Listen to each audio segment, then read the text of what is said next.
All right, hey, it's Rob, and I'm sure a lot of people out there are saying, wait a minute, there is no bass part on When Doves Cry. Even the most casual Prince fan knows that, but doing a little detective work, I think I know what was on When Doves Cry, the bass part that Prince eventually hit mute on the console on and decided, hey, the song is just better without a bass part. But there was a bass part recorded, and I'm getting this information from an interview from Des Dickerson, Prince's guitar player, who said the bass part from When Doves Cry sounded pretty much like the bass part from the Prince B-side 17 Days.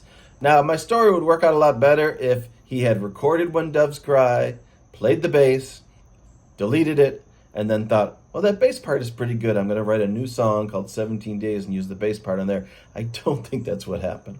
So I think, you can have a couple theories about it, which are that he recorded a bass part on When Doves Cry, kind of realized it's kind of the same as 17 Days, or too similar, I'm just going to delete it. Or he thought 17 Days is just kind of a B-side. He had worked on it off and on for many months and thought, maybe I'm just not going to do anything with 17 Days, but the bass part's really good. I'm going to put it under When Doves Cry. So pretty much I believe that the bass part you would have heard on When Doves Cry, and it's on a tape somewhere. I don't think they erased it. They just muted it on the board. So if you go back, there's got to be a version of When Doves Cry with the bass on it. Prince didn't want it, and that's why we don't hear it. And yeah, it's probably a better song for it. The song really pops. It really stands out because of its missing bass. Of course, his single Kiss later on also didn't have any bass. But if you look at the book here, which is the Prince Purple Rain Studio Sessions book, excellent book, really goes into a lot of great detail. The first date we see here is August of '83. That is the first time that we see the song 17 Days mentioned in the book. It's basically a demo that was reworked, etc. So 17 Days existed sometime in the summer or fall of '83. And then we really don't see anything about When Doves Cry until March of '84. So When Doves Cry most likely is a later composition. And I'll read to you right here out of the book real quick about when they were mixing. And it said, Prince just punched out the bass. He said something like, nobody would have the balls to do this. You just wait. They'll be freaking out when they hear this. And Joel Jones was there, and Prince thought it was just sounding too conventional, like every other song with drums and bass and keyboard. And he said, if I could have it my way, it would sound like this.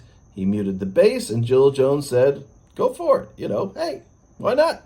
So that's the story of how the bass disappeared. Now, what was the bass part? Well, it's the bass part from 17 Days. That's what Des Dickerson said, or something similar. And you can kind of see how they would work, although the bass part for 17 Days is so simple that it would kind of work under any song. But bass part for 17 Days, if you want to play it, it's very murky and muddy in the mix. I've never heard it soloed, so I think a lot of people do their own versions of it. But basically, you're going to hit your own E string real quick as kind of a grace note, the main vibe or riff of 17 Days, and probably what we would have heard on When Doves Cry is just you'll hit your F and then hammer on to the G and then hit it twice. So here's your E, F, and G.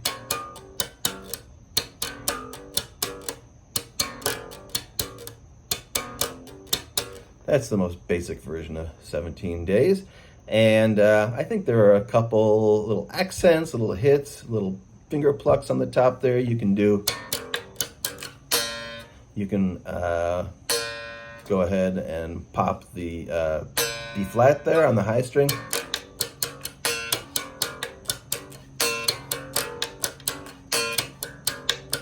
You can also do a pull off on the third string here on the G to the F. And once again, you're hooking with your index finger and pulling off and playing the lower notes with your thumb so you get.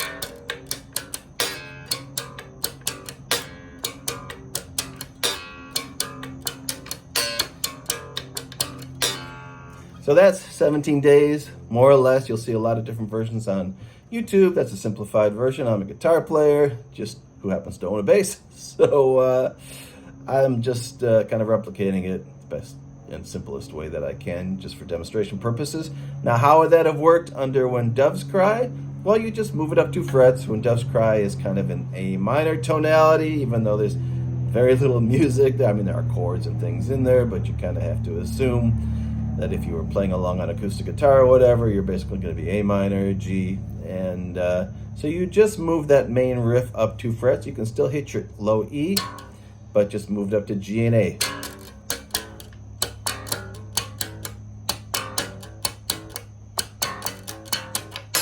And you can hit the high C there. You can also do the pull off there, which is now A to G.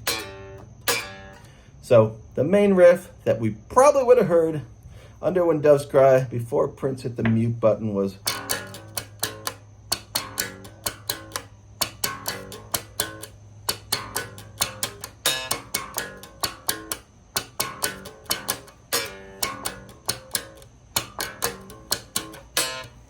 or something similar, according to Des Dickerson. And maybe one day we'll know. I mean, he wanted it deleted, so I think they have kind of followed his wishes, and out of respect to Prince, we've never heard that bass part, although it's gotta be on a tape somewhere, and maybe someday it'll come out. I would love to know if I am right or not, but the other clue, of course, is that where did you find 17 Days? Well, it's the flip side for When Doves Cry. So I think those tracks are kind of related, an A and a B side. And from what I can gather and tell, and maybe someday I'll be proven right or I won't, but from what I can tell, the bass part for 17 Days existed first. I think he kind of thought, well, I'm not doing much with that song. I'm going to try that bass part for When Doves Cry. It existed for a little while, and then after a few days, he kind of had the brainstorm to just mute it out. And maybe by doing that, he also realized, oh, well, now I can use 17 Days again because we're not hearing this bass part, which is basically the same or similar. And now I don't have to toss the entire song 17 Days because I recycled the bass part. We all know that Prince was into recycling. Oh, he used a lot of parts more than once. 1999 as the same vocal melody as Manic Monday, etc., etc. So he liked to keep parts around and move them around and use them as he saw fit. All right, well, my dog's going crazy, so that's it for today. Hope you enjoyed this. Later.